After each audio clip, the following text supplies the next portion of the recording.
नमस्कार, सवाल इंडिया का मैं आपका बहुत बहुत स्वागत है। मेरा नाम है अंकित त्यागी। इस वक्त आप एनडीटीवी इंडिया के साथ हैं। लोकसभा चुनाव में विपक्ष की ओर से रोजगार को एक बड़ा मुद्दा बनाया गया। कहीं ना कहीं जो युवा हैं वो इस मुद्दे से प्रभावित होकर विपक्ष की तरफ मुड़ते भी दिखाई पड़े। बीजेपी की जो सीटें हैं उस पर इस मुद्दे का असर भी दिखाई पड़ा, जिस तरह से सीटें घटी हैं। वित्त मंत्री निर्मला सीतारमण ने बजट घोषणाओं में रोजगार को एक खास बिंदु की तरह पेश किया। कई तरह की योजनाओं के प्रस्ताव रखे। उन्होंने युवाओं को रोजगार के लायक बनाने के लिए उनके रोजगार के अवसर मुहैया कराने तक हर तरह की योजनाओं का ऐलान भी किया है। इसके तहत कौशल विकास के साथ साथ इंटर्नशिप और पहली नौकरी पाने वालों को 1 महीने तक का वेतन सरकार की तरफ से दिए जाने की व्यवस्था की गई है। इतना ही नहीं, जॉब में जाने वाली महिलाओं के आवास का भी ध्यान सरकार रखेगी, ऐसा कहा गया है।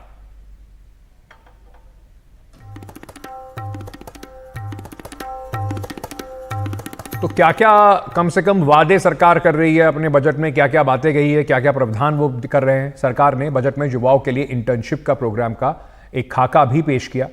क्या है ये प्रोग्राम और कैसे इसे लागू किया जाएगा, समझा रहे हैं हमारे सहयोगी रवीश रंजन शुक्ला। इस बजट में खास तौर पर बेरोजगार युवाओं के लिए एक खास स्कीम सरकार की ओर से लाई गई है।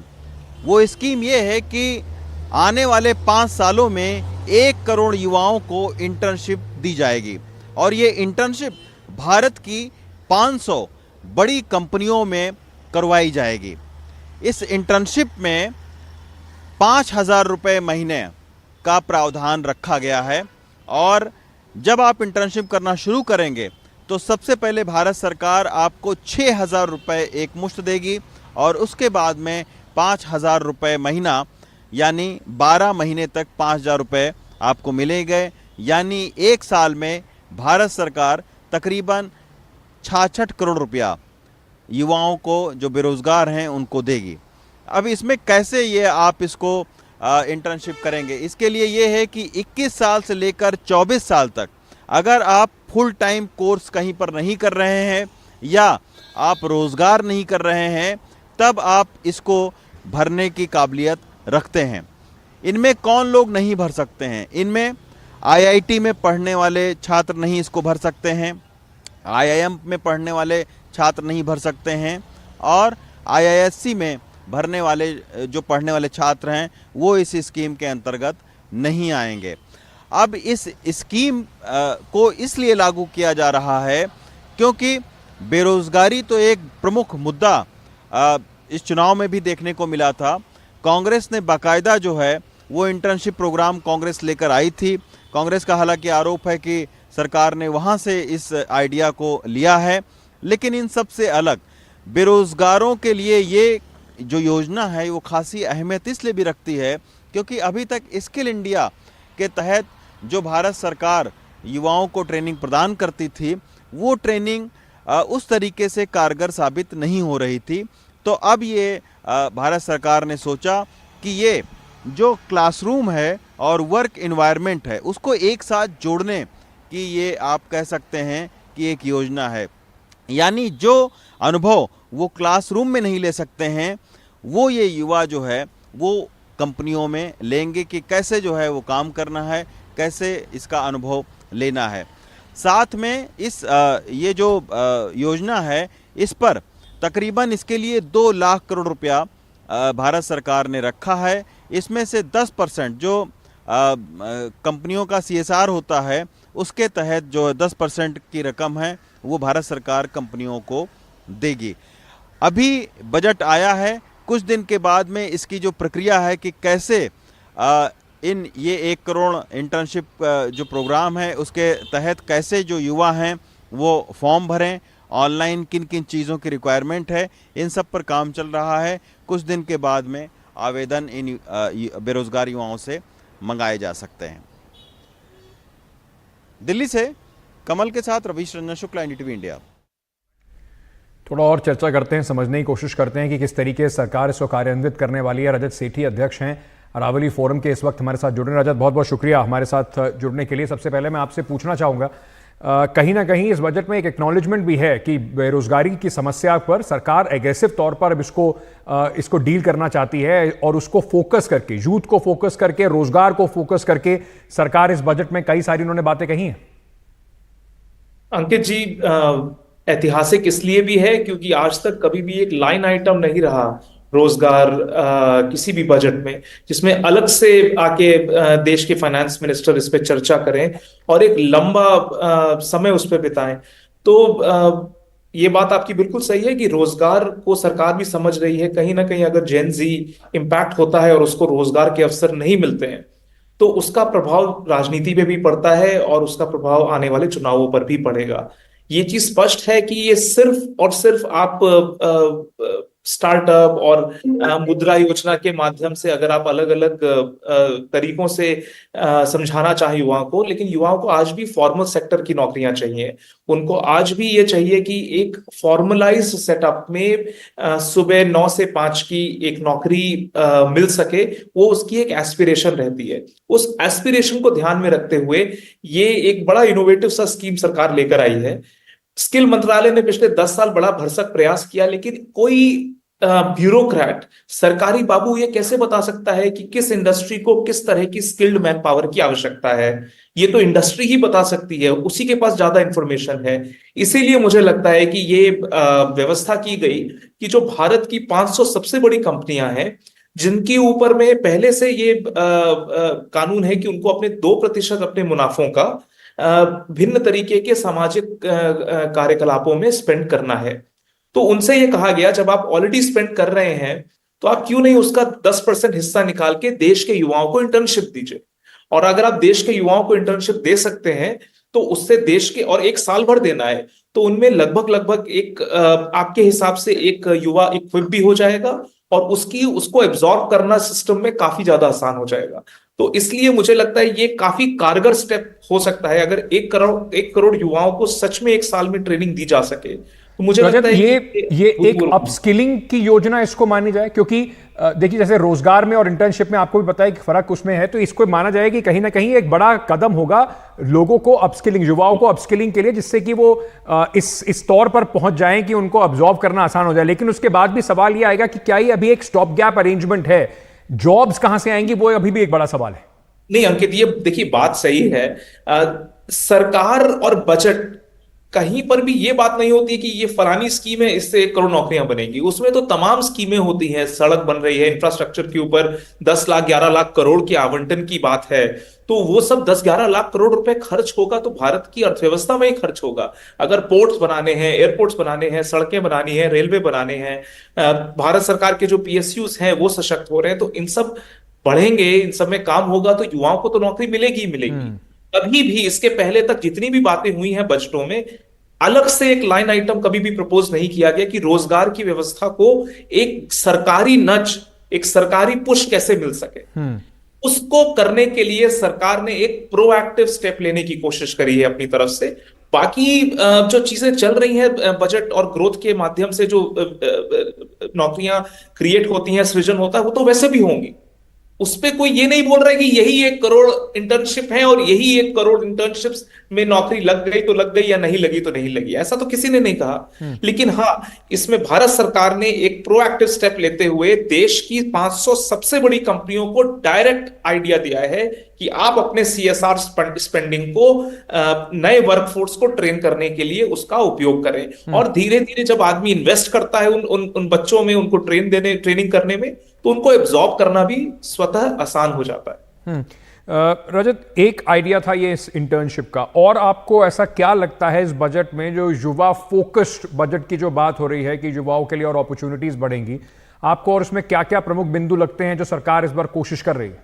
देखिए, एक और बड़ा इंपॉर्टेंट चीज है फॉर्मलाइजेशन। सरकार पुश कर रही है इंडस्ट्री को कि आप EPFO पे रजिस्ट्रेशन करवाइए हर उस नौकरी का जो आप नौकरियां दे रहे हैं। देखिए, सरकार के सामने एक नैरेटिव का एक बड़ा प्रश्न रहा है कि आखिर नौकरियां जनरेट हो रही हैं कि नहीं हो रही हैं। अगर हो रही हैं तो उसकी ऑब्जेक्टिव डेटा कहां पर है। सरकार ने पिछले साल, RBI ने एक स्टेटमेंट दिया कि 4.5 करोड़ नौकरियां जनरेट हुई हैं पिछले फाइनेंशियल ईयर में।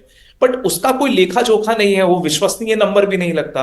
तो अगर उसको आप ब्रेकअप करेंगे कि फॉर्मल सेक्टर में कितनी नौकरियां हैं, सेल्फ एम्प्लॉयमेंट में कितनी नौकरियां हैं और मजदूरी में कितनी नौकरियां हैं, तो आपको एक अंतर स्पष्ट होगा कि फॉर्मल सेक्टर में इतनी नौकरियां आई। अब कई सारे इंडस्ट्रियलिस्ट, कॉन्ट्रैक्टर्स, एमएसएमई, ये लोग ईपीएफओ में रजिस्टर नहीं करते थे। अगर हायरिंग कर भी रहे हैं तो रजिस्टर नहीं करेंगे। तो सरकार ने इस बार बोला कि अगर आप हायरिंग कर रहे हैं तो ईपीएफओ का जो कंट्रीब्यूशन है वो सरकार भी देगी।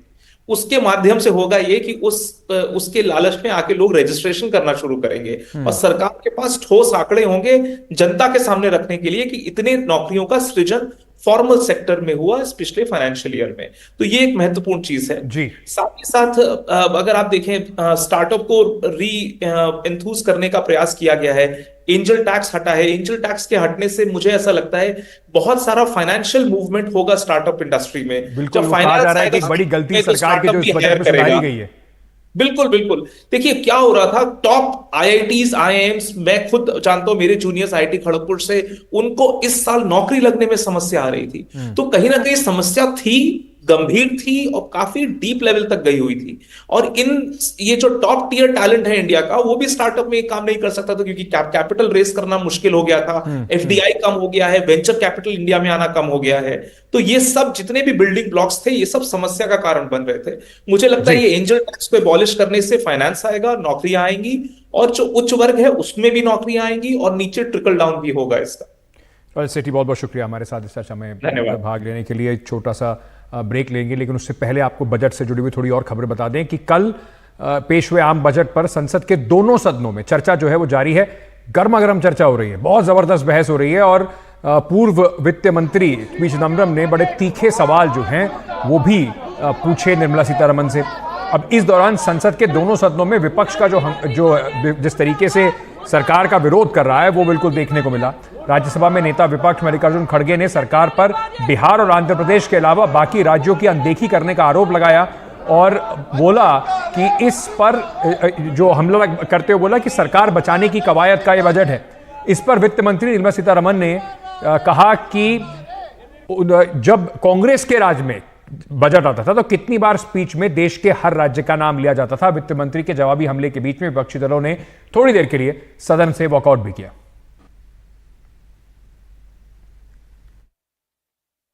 जो कल बजट पेश हुआ उस बजट में किसी स्टेट को कुछ नहीं मिला और सबके थाली खाली और दो के थाली में पकोड़ा और ये अपना जिलेबी, एक सेकंड, ये दो छोड़ के किसी को नहीं मिला कुछ। मैं कंडम करता हूं, अगर आप जिस जगह अपोजिशन पार्टी चुन के आ गई, जिस जगह आपको निग्लेक्ट किया गया है या लोगों ने नकार दिया आपको, उस जगह कुछ नहीं मिला। और लोग अगर ऐसा आप करते गए, अगर बैलेंस नहीं होगा, डेवलपमेंट कैसा होगा? आज आपके साथ है, कल लोग वो दूसरों के साथ हो गए। ये तो लोग अलग अलग समय में अलग अलग से करते हैं, इसीलिए मैं इसका कंडम करता हूँ। हम सभी पार्टी के लोग इसको कंडम करते हैं इस टाइप के एटीट्यूड के लिए। Now that the leader of the opposition raised issues on the budget which was presented yesterday and tabled in this house yesterday, just to the point that he raised, that I have not named many states and probably spoke about only 2 states. There are a few points which I have to table here with your permission, voice here with your permission, as to what happens in a speech. Congress party has been in power for a very long time in this country. They presented so many different budgets and they would know clearly that in every budget you don't get an opportunity to name every state of this country. I'll take this example. I would challenge the Congress party for all the budget speeches that they've delivered, that in each of the budget speeches, have they named every state of this country? This is an outrageous allegation. वहीं BJP ने budget को दूरगामी और ऐतिहासिक बताते हुए देश भर में इसके प्रचार का कार्यक्रम बना लिया है। केंद्रीय मंत्री और राष्ट्रीय पदाधिकारी प्रेस कॉन्फ्रेंस करके लोगों को बताएंगे कि कितना कमाल का बजट पेश किया गया है। सभी राज्यों की राजधानियों में प्रेस कॉन्फ्रेंस की जाएगी, बौद्धिक सम्मेलन आयोजित किए जाएंगे जिससे कि बजट का प्रचार हो सके। सोशल मीडिया पर बजट की प्रमुख बातों को इन्फोग्राफिक्स के जरिए लोगों तक पहुंचाने के लिए कहा गया है। पार्टी नेताओं को समाचार पत्रों और अन्य मीडिया में बजट के बारे में लेख लिखने को भी कहा गया है। 3 बीजेपी नेताओं की समिति ये समन्वय करेगी। अरुण सिंह, गोपाल कृष्ण अग्रवाल और राधा मोहन अग्रवाल की समिति बनाई गई है।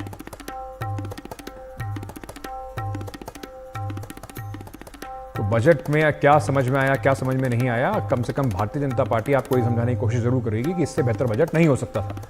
आगे बढ़ते हैं और वक्त हो चुका है अब आपके लिए एक सवाल का, जिस पर आप अपनी राय हमें QR कोड को स्कैन करके दे सकते हैं और अपना जवाब भेज सकते हैं NDTV को।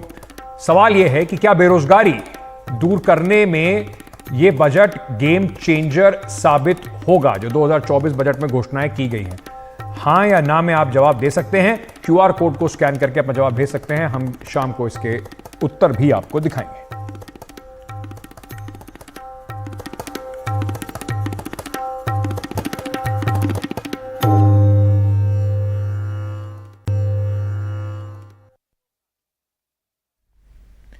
बिहार विधानसभा में एंटी पेपर लीक बिल जो है वो लेकर आया गया है। इस विधेयक को अब पास कर दिया गया है। इस विधेयक के पास होने के बाद अब राज्य में किसी भी परीक्षा का प्रश्न पत्र लीक करने वालों को कड़ी सजा का प्रावधान रखा गया है। इस कानून के तहत दोषियों को 10 साल की सजा और 1 करोड़ का जुर्माने का प्रावधान रखा गया है। साथ ही दोषियों की संपत्ति जब्त करने का भी प्रावधान है। हालांकि सदन में जब इस बिल पर चर्चा हो रही थी तब विपक्ष ने अपनी मांगों के समर्थन में इसका बहिष्कार किया और तीखी बहस देखने को मिली। तो अभी पटना के हाई कोर्ट ने रोका और तत्काल हमने सदन में बताया है कि पिछले काफी दिनों से इस तरह की जो लोक परीक्षाओं में कदाचार या अनुचित साधन का उपयोग होता है, इसके विरुद्ध सख्त कानून बनाने की जरूरत थी। और जो केंद्र सरकार ने फरवरी में कानून बनाया, जिसे जुलाई से लागू कर दिया गया है, वैसे तत्व जो इस तरह की गड़बड़ियां करते हैं उनके विरुद्ध सख्त कानून बनाया है। कई मामलों में जो सेवा प्रदाता हैं यानी एजेंसी वाले हैं, अगर वो संगठित रूप से इस तरह के आपराधिक कृत्य में शामिल हैं तो उनको मिनिमम 1 करोड़ रुपए तक की सजा है, 10 साल तक कैद की सजा है। इसलिए ये सख्त कानून बनाया गया है। विपक्ष की परिभाषा बदल गई है कि सरकार अच्छे काम भी करे तो विरोध करो। अगर पेपर लीक पर भी कोई वॉकआउट करे तो ये दुर्भाग्यपूर्ण स्थिति है। अगर बिहार को इतना पैकेज मिले, उसको भी कल तक यही लोग कह रहे थे कि कुछ नहीं। दिल्ली के अंदर राहुल गांधी हैं जो मीडिया में रहने के लिए झूठ बोलते हैं। उन्होंने आकर के पहले बयान दे दिया किसानों की अंदर नहीं जाएगा, उसी समय पास आ गया। वहीं बिहार विधानसभा में मुख्यमंत्री नीतीश कुमार आज फिर से एक बार अपना आपा खो बैठे। उन्होंने दरअसल सदन में शुरू होने के साथ ही विपक्षी महागठबंधन के विधायक जो वेल में आ गए थे उसकी बात को सुनकर हंगामा कर रहे थे। उस पर काफी नाराज नीतीश कुमार दिखाई पड़े।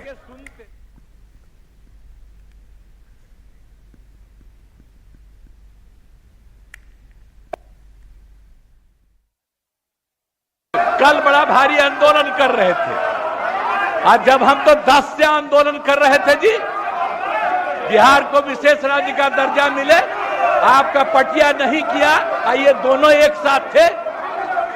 अब आजकल बोल रहे हैं, ऐसे ही काहे बोलते हैं। और हम लोगों ने केंद्र को जो कह दिया, तो केंद्र ने विशेष राज्य के दर्जा के अलावे कई तरह से करना शुरू किया लोगों को, और आप देख रहे हैं कि अतिरिक्त रूप से मदद दे रहा है, और जो कुछ भी हम लोगों ने जिसके लिए कहा है उसके लिए भी वो कहेंगे।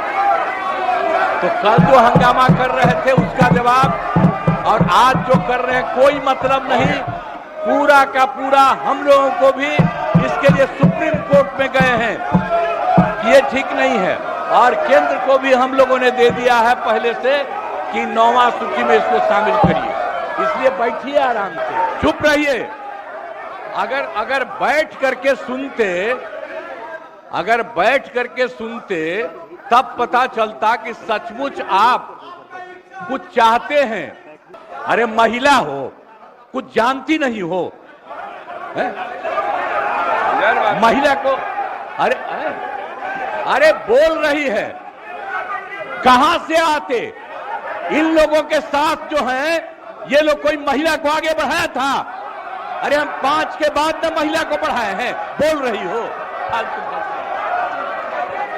इसीलिए हम कह रहे हैं चुपचाप सुनो।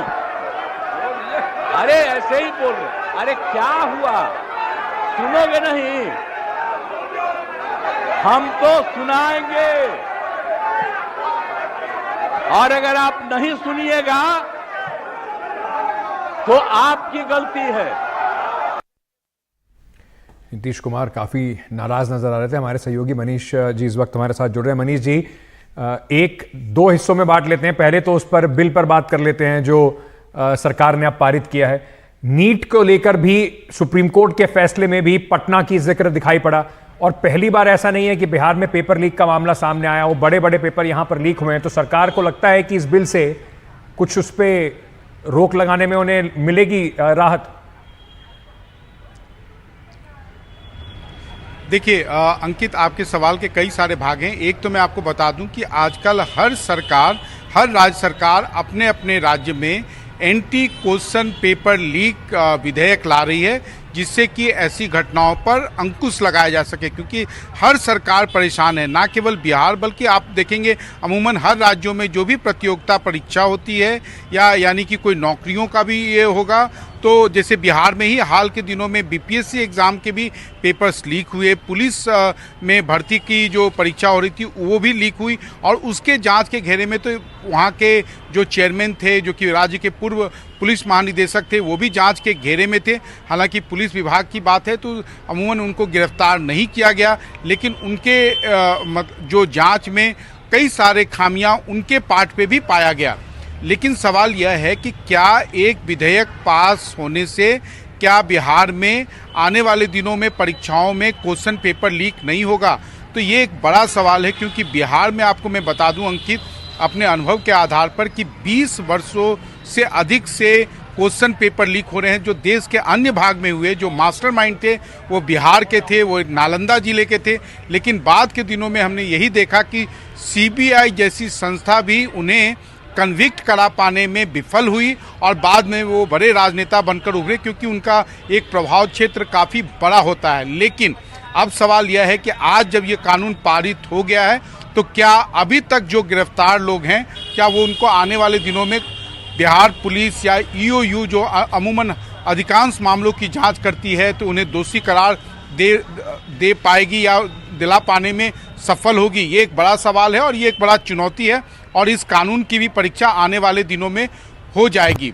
अब सवाल दूसरा यह है कि जो नीट का जो क्वेश्चन पेपर लीक हुआ, निश्चित रूप से जो उसके सरगना हैं, माफिया हैं, अधिकांश बिहार के, और एक बार फिर वो बिहार के नालंदा जिले से संबंधित रहे हैं, क्योंकि बिहार का नालंदा जिला, वहाँ पर लगता है कि हर गांव में, हर ब्लॉक में आपको कोई ना कोई प्रश्न पत्र लीक कराने वाला बड़ा मास्टरमाइंड मिल जाएगा।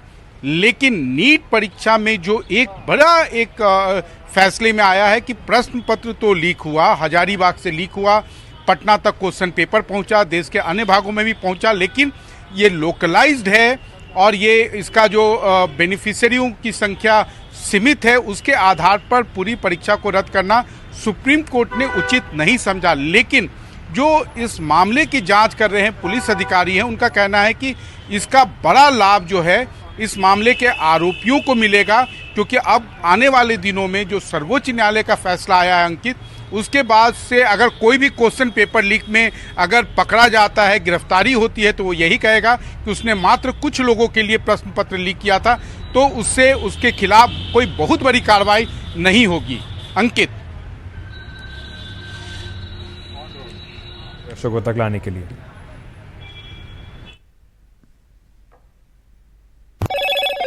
हेलो मोटो। मोटोरोला, भारत का सबसे अच्छा 5G स्मार्टफोन ब्रांड।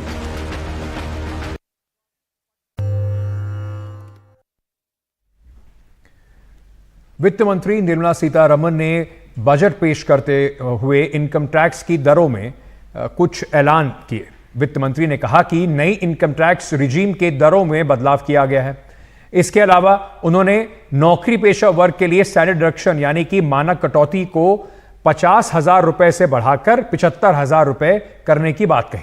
ऐसे में इनकम टैक्स रिजीम, जो नई रिजीम है, उसका वो ज्यादा फायदेमंद अब दिख रही है। इसकी वजह से जो पुरानी इनकम टैक्स रिजीम है उसमें किसी और राहत का ऐलान वित्त मंत्री निर्मला सीतारमण ने नहीं किया है। हालांकि अगर आपकी आय कम है तो नई इनकम टैक्स रिजीम के फायदे का सौदा हो सकती है। तो क्या और कैसे बदलाव आएगा, कितना आपको फायदा हो सकता है? कुलदीप कुमार साहब पर्सनल टैक्स एक्सपर्ट हैं, हमारे साथ जुड़ रहे हैं। बहुत बहुत शुक्रिया सर हमसे बात करने के लिए। सबसे पहले एक आंकड़ा बड़ा चल रहा है कल से 17,500 रुपए जब वित्त मंत्री जी ने कह दिया, तो कैसे बचेंगे ये 17,500 रुपए? और जो लोग जिन्होंने इस साल की शुरुआत में अपनी कंपनी में कह दिया था कि हम ओल्ड रिजीम में रहेंगे, उनको कितना घाटा होने वाला है?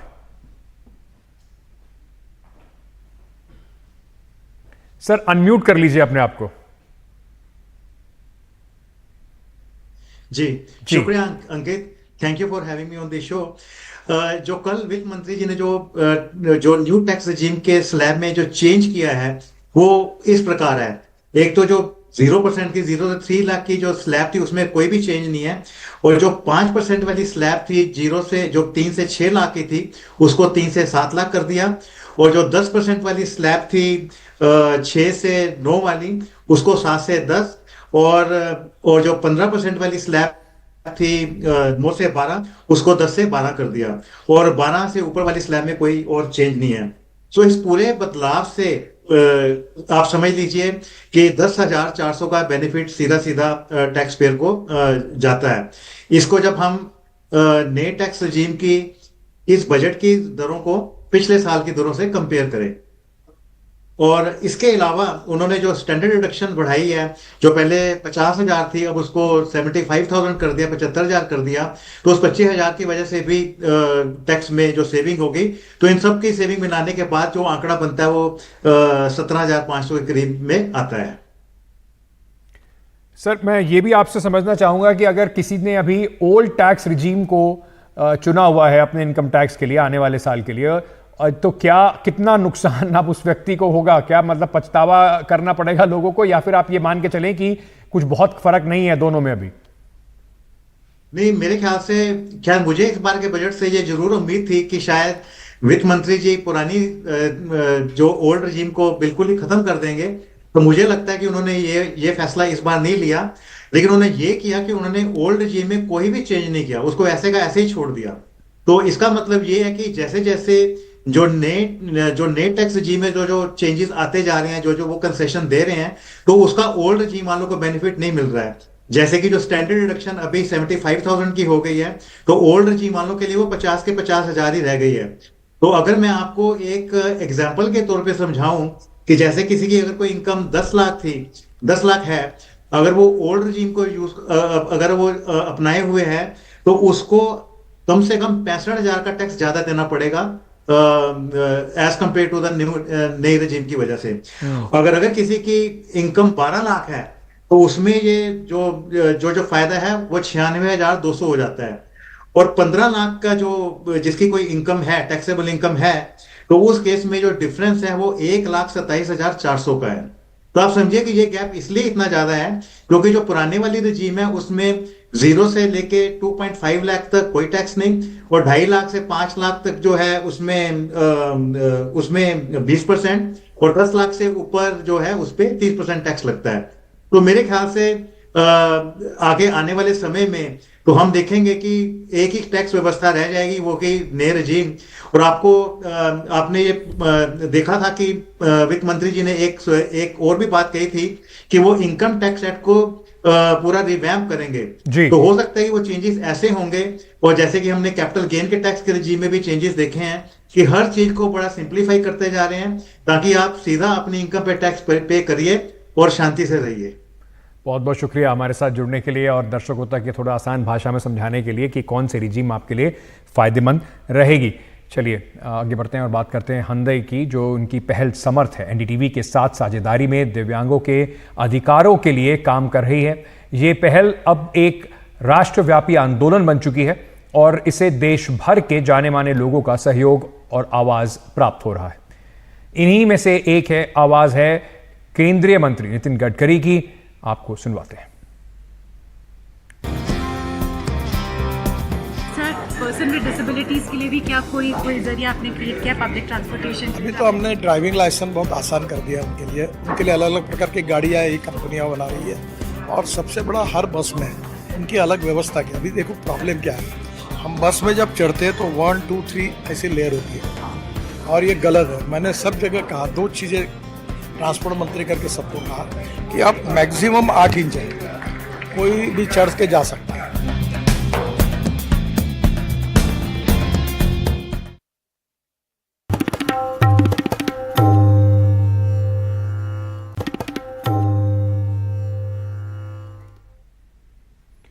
नेपाल की राजधानी काठमांडू में प्लेन क्रैश हादसे में 18 लोगों की मारे जाने की खबर है। त्रिभुवन इंटरनेशनल एयरपोर्ट पर क्रैश हुए इस विमान में उड़ान भरने के कुछ क्षणों के बाद ही यह हादसा हो गया।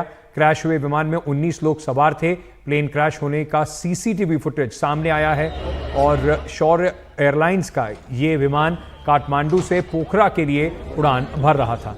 सुबह करीब 11 बजे काठमांडू से उड़ान भरते ही दुर्घटनाग्रस्त हो गया। वहां राहत और बचाव का कार्य जारी है। न्यूज एजेंसी पीटीआई के मुताबिक पायलट को अस्पताल में भर्ती कराया गया है।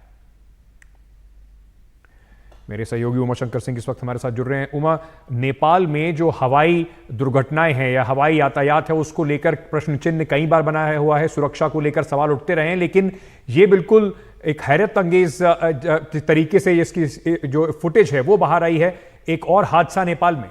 जी बिल्कुल, लगातार हम अपने दर्शकों को सीसीटीवी फुटेज के जरिए दिखा रहे हैं कि किस तरीके से त्रिभुवन एयरपोर्ट से उड़ान भरते ही एक क्षण के भीतर ही ये जो विमान है वो गोता लगाता है और ज़मीन से जा टकराता है। सबसे अहम बात है इस मामले में जानकारी आई है कि विमान में तकनीकी खराबी पहले से थी और उस तकनीकी खराबी को दुरुस्त करने के लिए इसको काठमांडू से पोखरा ले जाया जा रहा था, और न सिर्फ ले जाया जा रहा था बल्कि इसमें जो 19 लोग सवार थे वो तकनीकी कर्मचारी थे इसी एयरलाइंस के, और उनको भी इसमें ले जाया जा रहा था, जिनमें से 18 की जो मौत है वो हो गई है और जो पायलट हैं वो अस्पताल में जीवन मौत से अभी जूझ रहे हैं। तो जो आपने कहा कि नेपाल में बार बार इस तरह के हादसे होते रहे हैं, दरअसल देखिए नेपाल में जो राजनीतिक अस्थिरता का जो दौर है लगातार चल रहा है। 13 साल में 16 सरकार बदल गई है। किसी का जो ध्यान है वो इस तरह के सेक्टर पे नहीं है कि जिस तरह से नियम कायदों को मजबूत किया जाए, और जो घरेलू उड़ानों के लिए जो एयरलाइंस आती हैं जो कि पुराने विमानों के जरिए अपने एयरलाइंस को चलाती है, कोई 1 प्लेन के जरिए चलाती है, कोई 2 प्लेन के जरिए। अगर सॉरी की बात करें तो सिर्फ 3 प्लेन का फ्लीट था,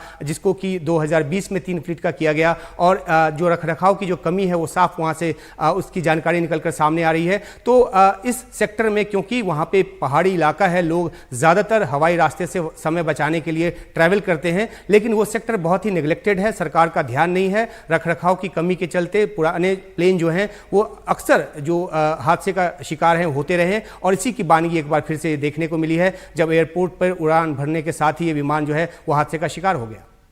बहुत बहुत शुक्रिया उमा शंकर सिंह हमारे साथ ये जानकारी साझा करने के लिए। इसी के साथ चलिए आपको बताते हैं कि किसान मजदूर संघ और संयुक्त किसान मोर्चा का एक प्रतिनिधिमंडल राहुल गांधी से मिलने के लिए आज संसद भवन पहुंचा। पहले इन किसानों को एंट्री नहीं मिली, जिसके चलते राहुल गांधी ने उनसे मिलने बाहर गए। बाद में किसानों को एंट्री मिली और उन्होंने राहुल गांधी के साथ अपनी मांगे जो हैं उस पर चर्चा की। किसान नेताओं ने एमएसपी गारंटी कानून और किसानों से जुड़े अन्य मुद्दों पर अपनी बात रखी और राहुल गांधी से कहा कि ये मुद्दे विपक्ष में जो है वो संसद में उठाए। हमारे मैनिफेस्टो में एमएसपी विद लीगल गारंटी लिखा है। हमने पूरा उसका असेसमेंट किया है, वो किया जा सकता है। अभी मीटिंग में हमने ये डिसाइड किया कि जो इंडिया गठबंधन के बाकी लीडर्स हैं उनसे हम ये डिस्कशन करेंगे और फिर सरकार पर दबाव डालने की कोशिश करेंगे कि legal guarantee, MSP legal guarantee Hindustan के किसानों को मिले। अब वो चर्चा चल रही है, वो उसके बारे में हम इंटरनली डिस्कस करके वो करेंगे। हमारे साथ पूरे देश के साथ विपक्ष ने, इंडिया गठबंधन ने एक कमिटमेंट की थी अपने चुनाव मैनिफेस्टो के माध्यम से कि हम एमएसपी की गारंटी का कानून लाएंगे। देश के लोगों को एक उम्मीद थी, वही बात लेकर हम पूरा दोनों फोरमों की तरफ से इनके पास आए थे। इन्होंने हमारे साथ वायदा किया है कि हम हर हाल में इस बात को पार्लियामेंट के अंदर उठाने का प्रयास करेंगे। यहीं तक नहीं, हमारी कोशिश होगी कि किस तरीके से इसको सॉर्ट आउट करवाया जाए, हल करवाया जाए, वो हम करवाएंगे। दूसरी बात, जिन अधिकारियों ने हमें बॉर्डर पर रोका और जिन्होंने हमारे पर गोली चलाए, 433 किसान जख्मी कर दिए और जहरीली गैसें फेंकी, उनको सम्मान करने के लिए गैलेंट्री अवार्ड दिया जा रहा, उसको भी हमने उनके सामने रखा। अभी देश की आजादी के बाद जब जलियांवाला बाग कांड हुआ तो जनरल डायर को अंग्रेज सरकार ने सम्मान किया। पहली बार भारतीय सरकार जो किसान मजदूर के ऊपर जुल्म हो रहा, उस अधिकारी को सम्मान करने जा रहे, इनको रोका जाना चाहिए। उन्होंने आश्वस्त किया हमें भी हम ये पार्लियामेंट में मुद्दा उठाएंगे। चलिए, आज के लिए सवाल इंडिया का में इतना ही। खबरों का सिलसिला NTV इंडिया पर जारी है, बने रहिए हमारे साथ।